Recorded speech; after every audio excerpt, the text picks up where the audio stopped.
أعوذ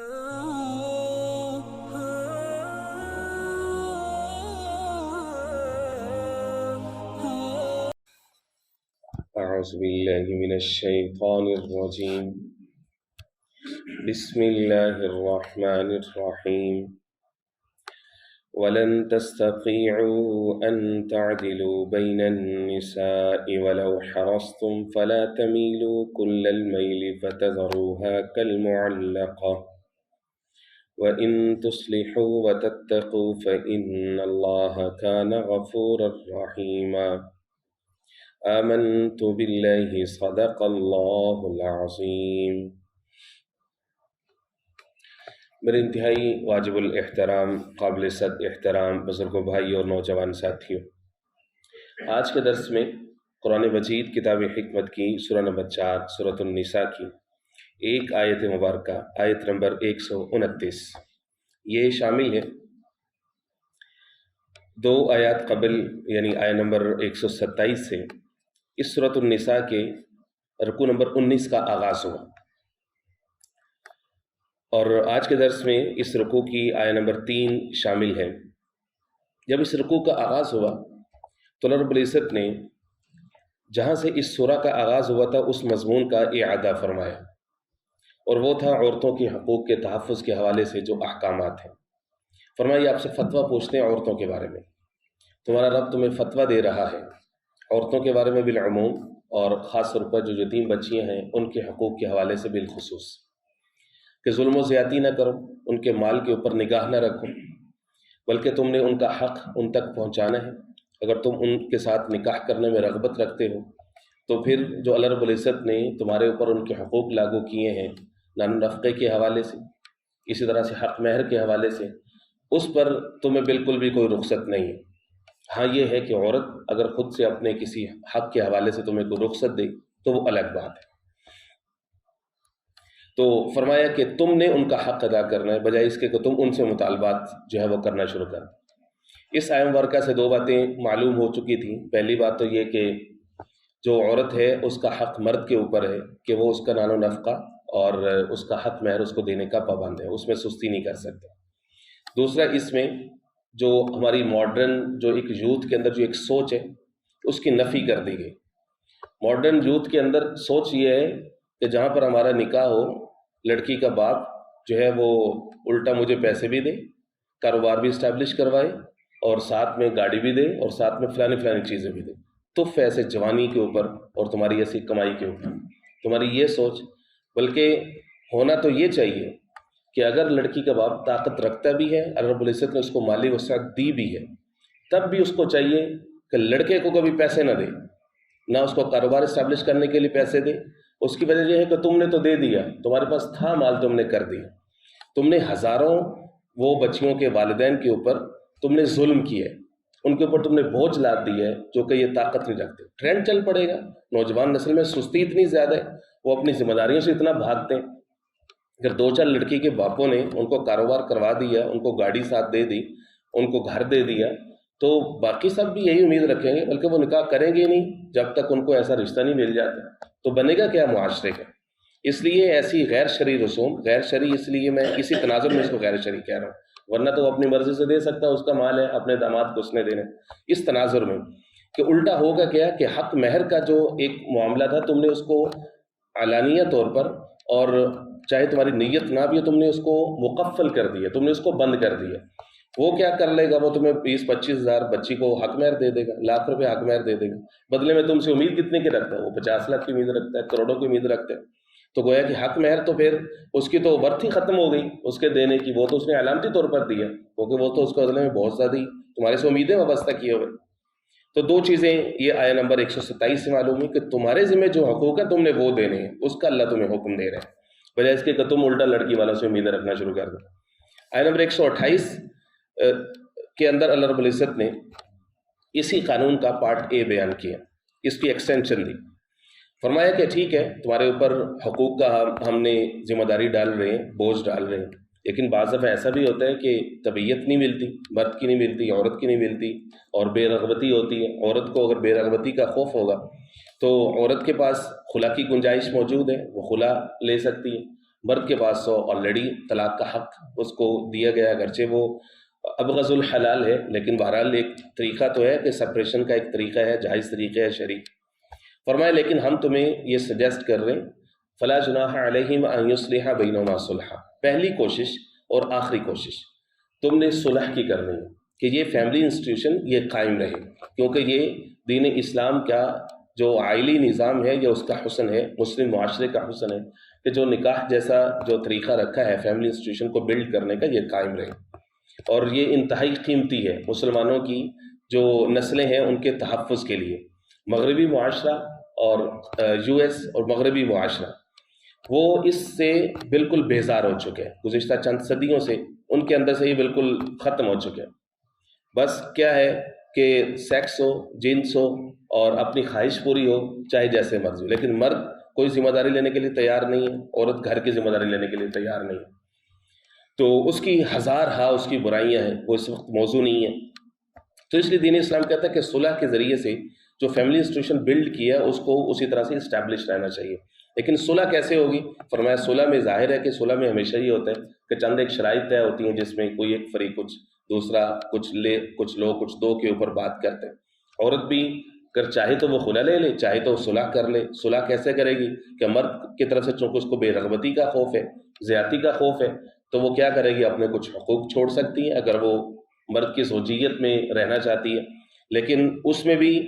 جو ہے وہ اسی اینیکس کے اندر یہ شرط بھی شامل ہے کہ بھئی صلح جو کرنی ہے اس کی جو شرائط ہوں گی، چاہے وہ صلح اب میاں بیوی کے بیچ میں ہو، چاہے وہ کوئی بھی دو فریق ہوں، کسی بھی دو پارٹنرز کے بیچ میں جو صلح ہوگی اس کے اندر شرائط شرعی ہونی چاہیے، شریعت کے دائرے سے باہر شرط نہیں ہونی چاہیے۔ اور خاص نکاح کے معاملے میں چاہے وہ شرائط طے ہو رہی ہیں نکاح کے بعد لڑائی کے خوف سے، کوئی صلح کی وجہ سے شرائط طے ہو رہی، چاہے عین نکاح کے وقت شرائط طے ہو رہی، کوئی بھی شرط ایسی نہ ہو جو کسی شرعی حکم کو کاٹے یا شرعی حکم کی روح کے مخالف ہو۔ مثال کے طور پر لوگ جو ہے وہ عین نکاح کے وقت شرط باندھ رہے ہوتے ہیں کہ جو لڑکا دوسری شادی نہیں کرے گا، یہ شرط سراسر غیر شرعی ہے۔ اب یہ شرط نہیں باندھ سکتے، اشارتاً کنایتاً آپ کوئی بات تو کر سکتے ہیں لیکن آپ یہ شرط نہیں باندھ سکتے۔ کیوں؟ کیونکہ قرآن مجید کے حکم کو آپ کیسے معطل کر سکتے ہیں؟ سورہ نساء کہہ رہی ہے کہ تم کر سکتے ہو، اور تم علی الاعلان پوری جو ہے وہ مجلس کو گواہ بنا کر کے، اور اس کے اندر مردوں عورتیں سارے مسلمان شامل ہیں، اب ان کے سامنے پوری جرت کے ساتھ جو ہے وہ لکھوا رہے ہیں کہ جی لڑکا دوسری شادی نہیں کر سکتا۔ بھئی کیوں نہیں کر سکتا؟ قرآن مجید اجازت دے رہا، تم اس کو کیسے معطل کر سکتے ہو؟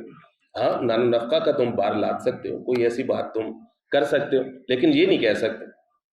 تو صلح کبھی بھی ایسی شرائط پر نہیں ہو سکتی کہ جو غیر شرعی ہوں یا کسی شرعی حکم کو کاٹ رہی ہوں۔ صلح کا یہاں پر حکم دیا گیا کہ صلح تم کرو، بہتر ہے، آیہ نمبر 128 کے اندر وَأُحْصِرَتِ الْأَنفُسُ الشُّحَّ، ساتھ ہی یہ فرما دیا کہ انسانوں کی جو طبیعتیں ہیں ان کے اندر شح موجود ہے۔ شح کہتے ہیں، شح جو ہے وہ بہت جامع ایک اصطلاح ہے قرآن مجید کی، میں پہلے بھی عرض کر چکا ہوں۔ شح کہتے ہیں کہ انسان اپنے مفاد کے لیے تو لالچی ہوتا ہے، حریص ہوتا ہے، جہاں سے اس کو انسینٹو ملے، کہیں سے کوئی کریڈٹ مل جائے، کہیں سے اس کو کوئی فائدہ مل جائے۔ عورت ہے اس کو یہ اس کے اندر یہ لالچ ہوتا ہے، حرص ہوتا ہے کہ خامد کی توجہ میری طرف رہے، اسی طرح سے اس کو یہ لالچ ہوتا ہے کہ خامد میری ضروریات کا خیال رکھے، مرد کو یہ ہوتا ہے کہ عورت ساری توجہات کا مرکز مجھے بنا کر کے رکھے۔ تو اسی طرح سے شح کے اندر یہ حرص بھی موجود ہے، شح کی اصطلاح میں بخل بھی موجود ہے کہ انسان دوسروں کے حقوق کی ادائیگی میں یا دوسرے جو توقعات رکھتے ہیں ان کو پورا اترنے میں انسان بخل کا مظاہرہ کرتا ہے۔ تو یہ حرص اور بخل، یہ دو چیزیں آپس میں ایک ہی سکے کے دو رخ ہوتے ہیں۔ فرمایا شح موجود ہے، اس لیے تم صلح کرو لیکن ایسی شرائط پر اللہ کو حاضر ناظر جان کے کرو۔ فَإِنَّ اللَّهَ كَانَ بِمَا تَعْمَلُونَ خَبِيرًا، کیونکہ اللہ تمہارے ہر ایک عمل سے خبردار ہے، تمہاری نیتوں کو جانتے ہیں۔ اب آیہ نمبر 129 کے اندر وہی جو عورتوں کے حوالے سے جو قانون دہرایا جا رہا ہے اسی کا ہی پارٹ سی ہے۔ اس میں اللہ رب العزت نے فرمایا کہ دیکھو ہم جانتے ہیں کہ عورتوں کے درمیان جو عدل ہے اس کو مکمل طور پر سر انجام دینا یہ تمہاری طاقت سے باہر ہے۔ اللہ رب العزت کیوں کہہ رہے ہیں کہ تم ہرگز استطاعت نہیں رکھتے ان تعدلوا بین النساء، کہ لوگوں کے درمیان، عورتوں کے درمیان تم عدل کر سکو۔ اب کیا ہوا کہ خاص مغربی ذہن اور مغربی ذہن کا پروردہ یہاں پہ مشرقی ذہن اور کئی سارے جدت پسند، تجدد پسند اسکالر اور ماڈرن سوچ کے حامل کئی سارے لوگ اعلانیہ طور پر اور کئی سارے لوگ غیر اعلانیہ طور پر کیا کرتے ہیں کہ اس آیہ کو دلیل بناتے ہیں کہ قرآن مجید تعدد ازواج کی نفی کرتے ہیں، ایک سے زیادہ شادیوں کی اجازت نہیں دیتا۔ بلکہ وہ جو قانون جس کا سورہ نساء کے شروع میں حوالہ دیا گیا تھا نمبر 3 کے اندر کہ بھئی تم نکاح کر سکتے ہو مثنا 2 عورتوں سے، ثلاثہ 3 سے، رباع اگر تمہاری طاقت ہے تو 4 سے کر سکتے، وہ کہتے ہیں اگر وہاں پر اجازت تھی بھی تو یہاں پہ آئے نمبر 129 اس کو ختم کر رہی ہے، اس کو ایبروگیٹ کر رہی ہے۔ کیوں؟ کیونکہ یہاں پہ قرآن خود کہہ رہے ہیں کہ تم ہرگز طاقت نہیں رکھتے عدل کی، حالانکہ شرط ہی تعدد ازواج کے لحاظ سے پہلے شرط کیا رکھی ہے؟ عدل کی رکھی ہے۔ تو جب رب کہہ رہے تم عدل نہیں کر سکتے، گویا کہ رب یہی تو کہہ رہے کہ بھئی تم ایک سے زیادہ شادیاں کرو یا، کیونکہ تم عدل تو کر ہی نہیں سکتے، میں خود تمہیں کہہ رہا ہوں نہیں کر سکتے، لہٰذا یہ آیا گویا کہ تعدد ازواج کی نفی کر رہی ہے، حالانکہ ایسا نہیں ہے۔ یہ ایسے ہی ہے جیسے کوئی شخص کہے جی قرآن مجید واضح طور پر یہ کہہ رہے یا ایھا الذین آمنوا لا تقربوا الصلاۃ، اے ایمان والو نماز کو تو قریب ہی نہ جانا، بس میٹھا میٹھا ہپ ہپ کڑوا کڑوا تھو اپنی مرضی کی آیت صورت جہاں سے مل گئی جتنی مل گئی بس صرف اتنا سوچو سنو، بس اس کے بعد کان بند کر لو اور اسی کو پروپیگنڈا شروع کر دو کہ قرآن تو یہ کہہ رہے۔ کوئی بھی حکم ڈیرائیو کرنا ہوتا ہے، حکم کا مطلب یہ ہوتا ہے کہ پورے معاشرے کی اس میں جان ہوتی ہے، پورے معاشرے کا اس سے مفاد وابستہ ہوتا ہے، پورے معاشرے کی تنبیہ وابستہ ہوتی ہے اس کے ساتھ، تو وہ ایسے ہی نہیں ہوتا کسی ایک لفظ سے نکال کر تو بس شور شرابہ شروع کر دیے، بلکہ اس سے متعلقہ جتنی ججمنٹس ہوتی ہیں سب کمانڈمنٹس کو اکٹھا کیا جاتا ہے، جتنے معروضی حالات ہوتے ہیں اس کے تناظر میں دیکھنا ہوتا ہے، حضور پاک صلی اللہ علیہ وسلم کی سیرت طیبہ کیا تھی، اس وقت کا ماحول کیا تھا، اس سب کو دیکھنا ہوتا ہے، پھر ایک حکم فقہا ڈرائیو کرتے ہیں۔ یہ بہت عظیم الشان کام ہے، قرآن و سنت کے اندر غوطہ لگا کر کے سمندر میں کوئی اپنے لیے ہیرے موتی نکالنا کوئی آسان کام نہیں، بڑا مشکل کام ہے۔ حالانکہ ایسا نہیں ہے کہ تم طاقت نہیں رکھتے لہٰذا ایک سے زیادہ تم نکاح کرو ہی نہ، بلکہ اصل میں ایسا ہے کہ جو انصاف کا حکم دیا گیا ہے، انصاف ہوتا ہے 2 طرح کی چیزوں میں، کچھ امور ہوتے ہیں اختیاری جن میں انسان کا اختیار ہے، مثال کے طور پر جن چیزوں کو تعلق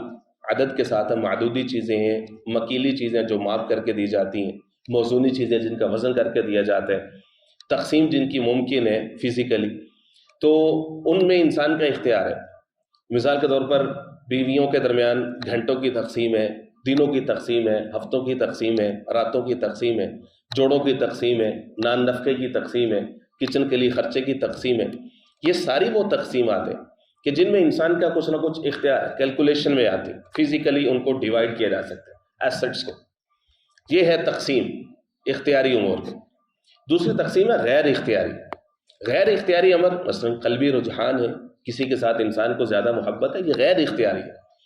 مثلا کئی دفعہ کسی والدین میں سے کسی کو اولاد میں سے کسی کے ساتھ زیادہ محبت ہوتی ہے، کسی کو کسی ایک بیٹے کے ساتھ زیادہ محبت ہوتی ہے، عام طور پر دیکھا یہ جاتا ہے کہ جو سب سے پہلی اولاد ہوتی ہے انسان کو اس کے ساتھ محبت ہوتی ہے، بعض دفعہ جو سب سے چھوٹا بچہ یا بچی ہوتی ہے اس کے ساتھ زیادہ محبت ہوتی ہے، بعض دفعہ کسی ایک بیٹی کے ساتھ زیادہ محبت ہوتی ہے، بعض دفعہ کسی ایک بیٹے کے ساتھ زیادہ محبت ہوتی ہے، تو وہ قلبی رجحان ہے۔ اس کے بارے میں رب چونکہ وہ نفسیات کا خالق ہے، وہ یہ کہہ رہا ہے کہ بھائی ہمیں پتہ ہے کہ تم ہر معاملے میں مکمل طور پر تم یہ عدل نہیں کر سکتے، تو رب تو اس بات کی گواہی دے رہے ہیں، وہ یہ تھوڑی نہ کہہ رہے کہ تم چونکہ مکمل طور پر عدل کر ہی نہیں سکتے اس لیے تم ایک سے زیادہ عورتوں کے ساتھ جو ہے وہ نکاح کرو ہی نہ۔ یہی تو معاملہ تھا کہ آقا کریم علیہ الصلوۃ والسلام جو ہے وہ عدل فرمایا کرتے تھے اپنی ازواج مطہرات کے بیچ میں، اور اس کے اندر انتہائی زیادہ احتیاط کا مظاہرہ کرتے، بلکہ سپر ماڈل ہے حضور پاک علیہ الصلوۃ والسلام کی ذات۔ کہیں سفر پہ جانے تو قرآن اندازی ہو رہی ہے، اب قرآن اندازی میں چاہے جس کا نام آ جائے، اگرچہ قلبی رجحان زیادہ تر حضور پاک صلی اللہ علیہ وسلم کا امی عائشہ کی طرف ہے، لیکن اب جس کا بھی قرآن آ جائے گا تو وہ ساتھ جائے گی، تو مرد ایسا نہیں کر سکتا۔ اسی طرح سے حضور پاک علیہ وسلم عصر کے بعد جاتے ہیں، سب ازواج مطہرات کے پاس تھوڑا تھوڑا ٹائم سب کی طرف سپینڈ کرتے ہیں، ابھی کس چیز کی ضرورت، کون آیا کون گیا، سب کی طرف عصر سے مغرب کے درمیان چلے گئے، اور اس کے بعد مغرب کے بعد ہاتھ اس زوجہ کی طرف بڑھا دیا کہ جس کے پاس جس کی تقسیم میں آج کی باری آ رہی ہے۔ اب اس حد تک احتیاط ہے۔ پھر نان و نفقہ میں اگرچہ وہ فقر اختیاری تھا، فقر کا عالم تھا، کوئی بہت زیادہ تعداد کے اندر نان و نفقہ نہیں تھا، لیکن جو بھی رب العزت نے برکت کا سامان دے رکھا تھا تو اس کی تقسیم حضور پاک صلی اللہ علیہ وسلم منصفانہ فرمایا کرتے تھے۔ اب معاملہ بڑھ گیا اس سے آگے، اب آقا کریم صلی اللہ علیہ وسلم کیا فرما رہے ہیں؟ اللہم ھذا قسمی فیما املک، اے اللہ یہ میری تقسیم ہے جس کا میں مالک تھا، جتنا میں کر سکتا تھا، فلا تلمنی